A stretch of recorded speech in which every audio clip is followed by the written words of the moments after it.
bucin gak sih? Oh, pertanyaannya siapa sih yang nggak pernah bucin ya? Kayaknya semua orang pernah bucin pada masanya nggak sih?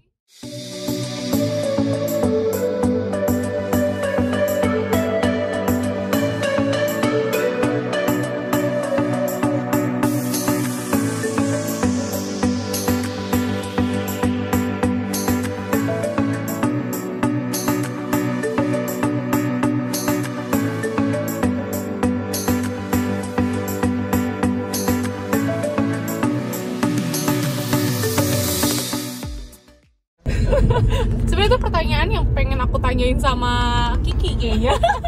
Karena lagi mengalami fase lagi bucin sama setelah bucin kayaknya kalau aku. Iya nih, gimana nih perbedaannya?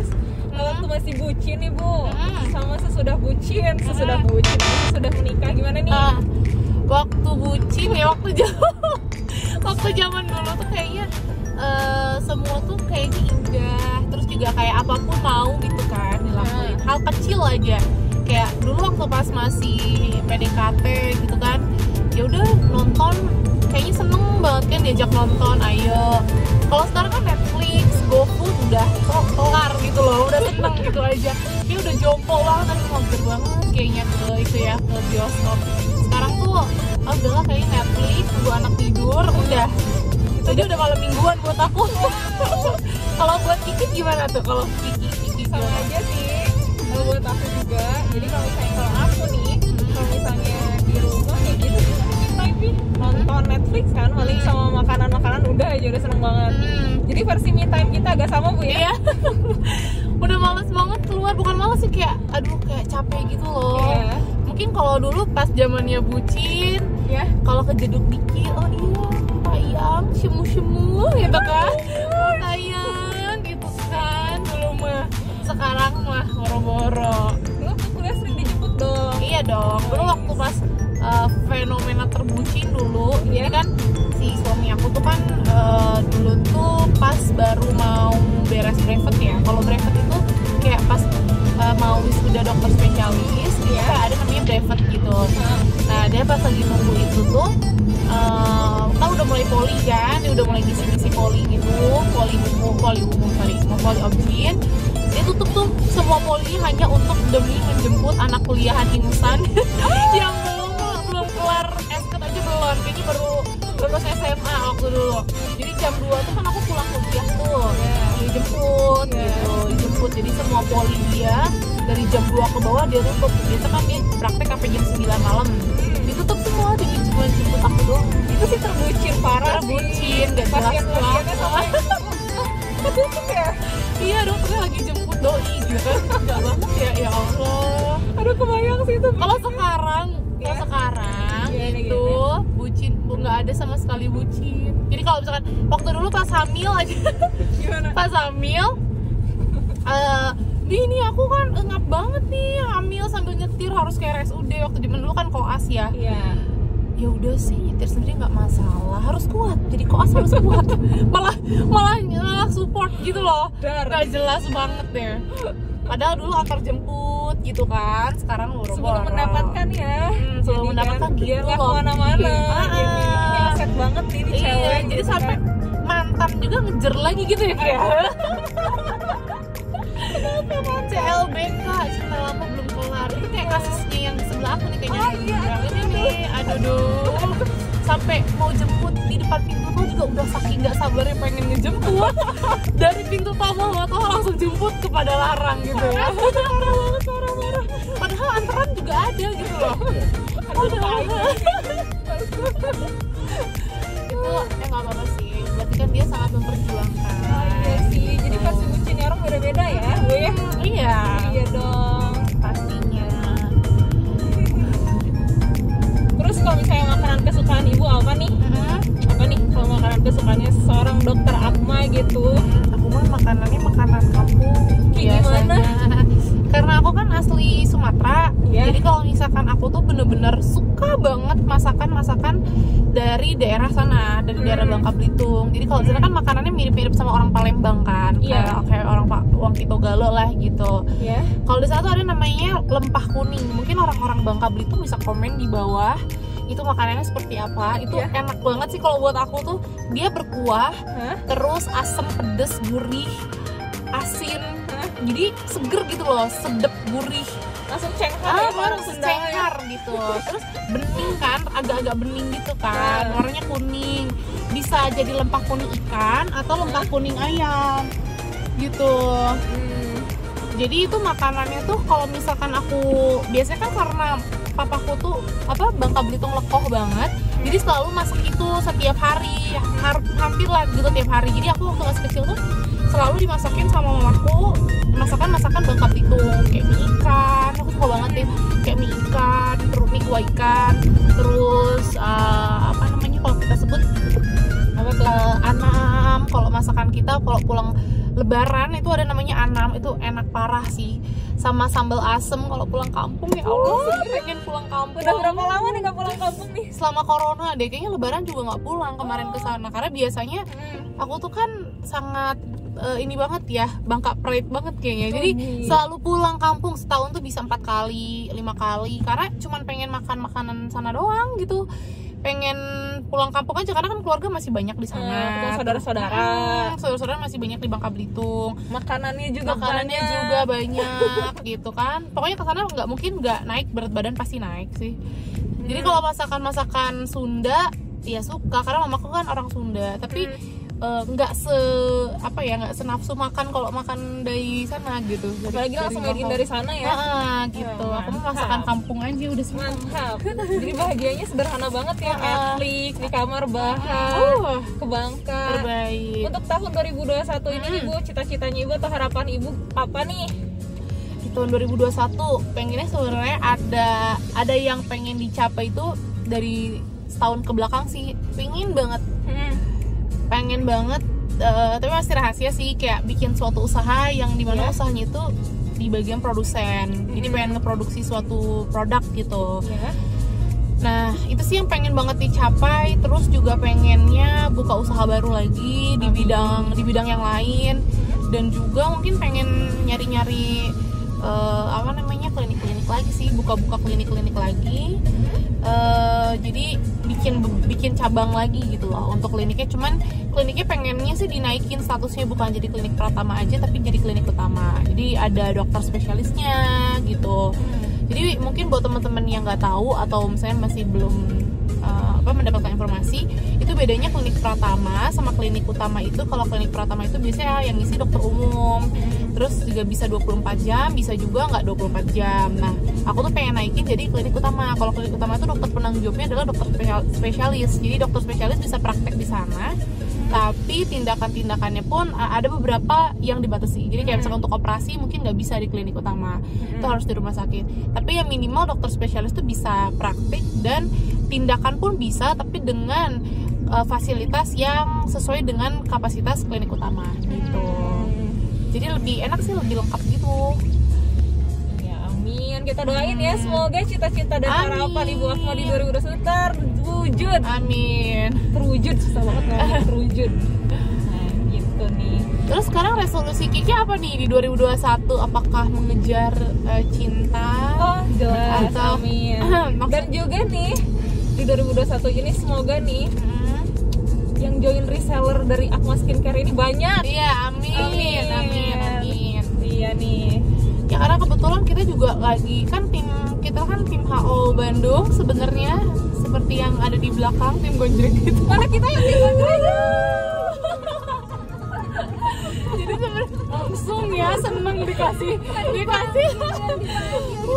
langsung.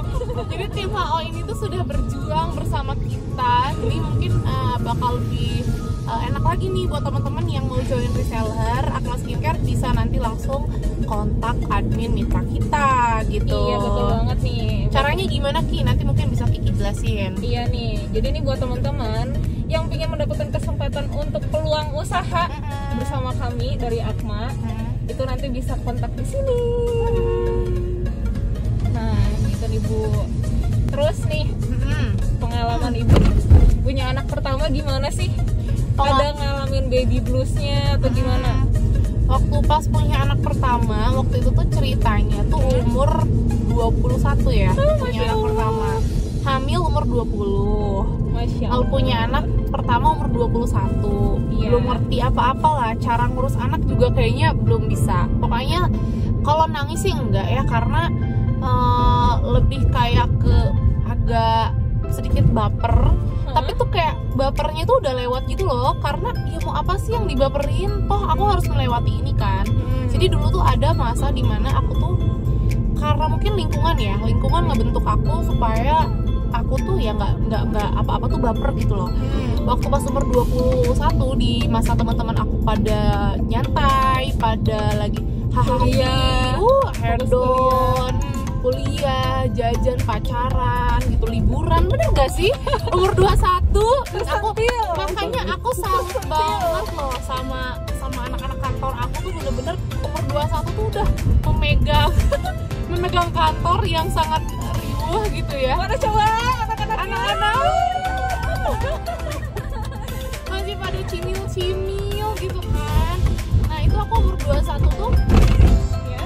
umur 21 aku tuh hamil, udah melahirkan anak pertama. Terus dimana yang bikin aku pengalaman yang sangat-sangat nggak pernah bisa aku lupain adalah aku tuh kayak harus bener-bener bagi waktu. Aku kan ngambil S2 juga waktu pas umur 21 tuh, ngambil S2 juga, terus juga pas mulai usaha juga, terus pas harus ngambil sidang tesis juga. Aku tuh waktu itu nggak punya uang, waktu itu bener-bener kayak kuliah tuh aku nggak ada biaya kan. Loh kan dokter spesialis kan, ya tapi kan dokter spesialisnya juga baru, ya kan, karena kita berdua bener-bener dari nol bareng lah gitu. Nggak punya dana untuk biaya sekolah, mau nggak mau kan nggak mungkin minta uang ya sama orang tua. Sedangkan orang tua tuh kadang kayak, "Ma, aku usaha ini misalkan minus gitu, mah ini rugi, aku nggak bisa bayar." Contohnya dulu aku pernah bikin klinik kecantikan, dan aku nggak sampai nombok gitu loh buat bayar dokternya itu. Mamaku bilangnya, "Ya, itu kan usaha kamu, itu resiko kamu, dan kamu harus tanggung jawab, karena itu bukan masalah mama," gitu loh. Di situ aku bener-bener kayak, ya kan, tapi kan aku masih umur 21, Mama, aku kan masih kecil, aku kan masih nggak ngerti gitu kan. Sumpah aku kan masih unc gitu kan. Sedangkan teman-teman aku tuh kayak ditransferin uang sama orang tuanya tuh kayak full gitu kan. bukan full lagi. Fasilitas masih jalan semuanya. Zaman itu zaman kuliah ya dulu, teman-teman aku tuh kayak sekali ditransfer sama orang tuanya. Aku pernah punya teman yang sekali transfer tuh 200 juta. Itu zaman aku kuliah 2011 ya teman-teman, bayangkan 2011 200 juta. Jadi kalau misalkan uangnya habis, ya udah nanti papahnya transfer lagi. Itu teman-teman segeng aku kayak gitu.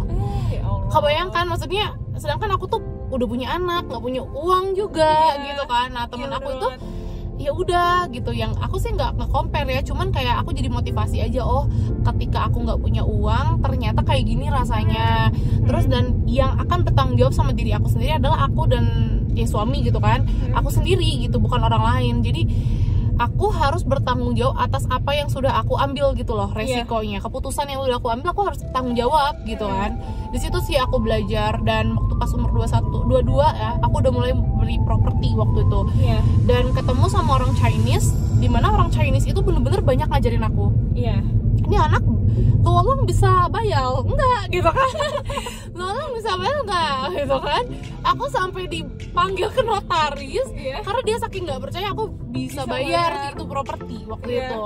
Dan aku orangnya terlalu berani gitu loh, kadang terlalu berani untuk mengambil resiko. Tapi kalau misalkan untuk ngutang, untuk so far sebisa mungkin enggak. Tapi kan aku nggak tahu ya kedepannya aku apakah punya utang apa enggak, aku nggak tahu. Cuman sebisa mungkin aku enggak, karena apa ya, aku tuh takut gitu loh, takut nggak kebayar atau apa kan. Nah waktu pas aku ngambil properti sama orang Chinese itu, sampai ditahan apalah barang-barang berharga aku, sertifikat aku tuh ditahan gitu. Dan aku dengan polosnya mau-mau aja gitu loh. Iya boleh aja. Iya boleh aja, karena aku masih umur 22 dan orang tua aku tuh bener-bener nggak ngajarin sama sekali, kayak ya udah kamu ambil keputusan itu, silahkan tanggung resikonya.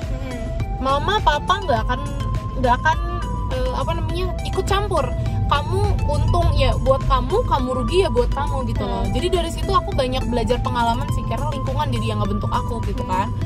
Nah kalau misalkan aku nanya, "Mah gimana sih tentang pengisian barang dan lain sebagainya?" Mama aku tuh, ya kalau kamu mau belajar, kamu kerja di saya gitu, kamu kerja di mama.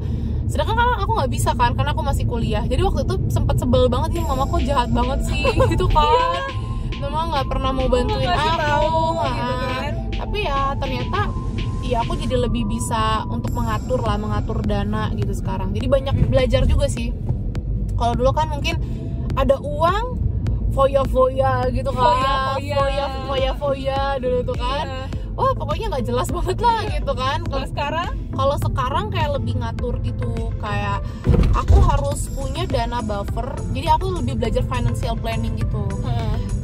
Saran aku sih mungkin buat teman-teman yang baru memulai usaha, ya aku juga masih jalan baru lah gitu, nggak terlalu lama banget juga.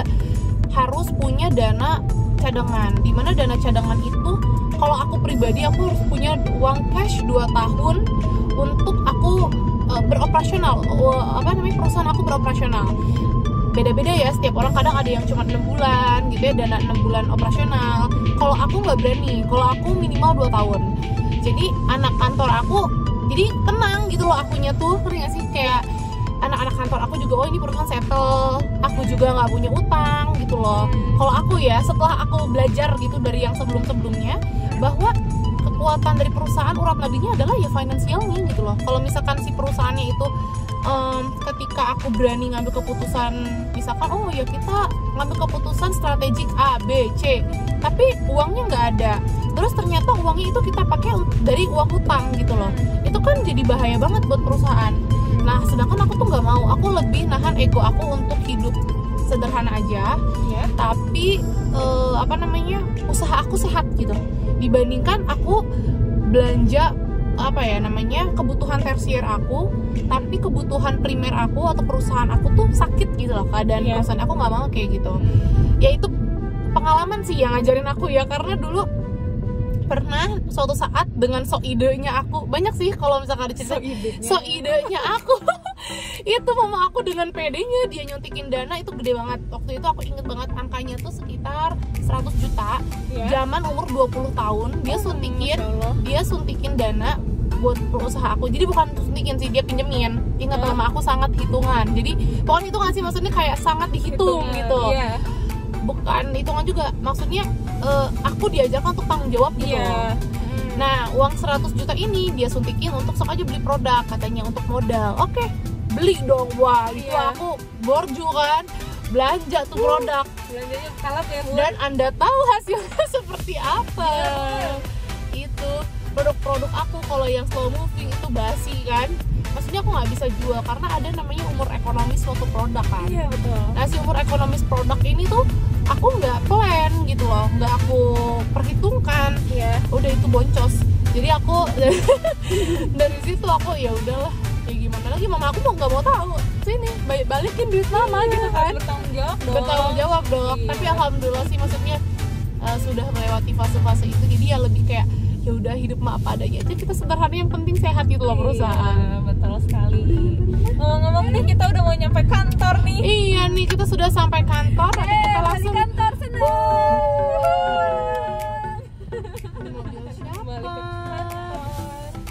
Nah jadi nih teman-teman, kita udah beres nih, udah nyampe kantor juga. Makasih banget nih buat teman-teman udah luangin waktunya untuk nonton kita. Jangan lupa juga untuk nonton video-video kita selanjutnya. Jangan lupa apa Bu? like, comment, dan subscribe videonya. See you, bye-bye. See you. Dadah.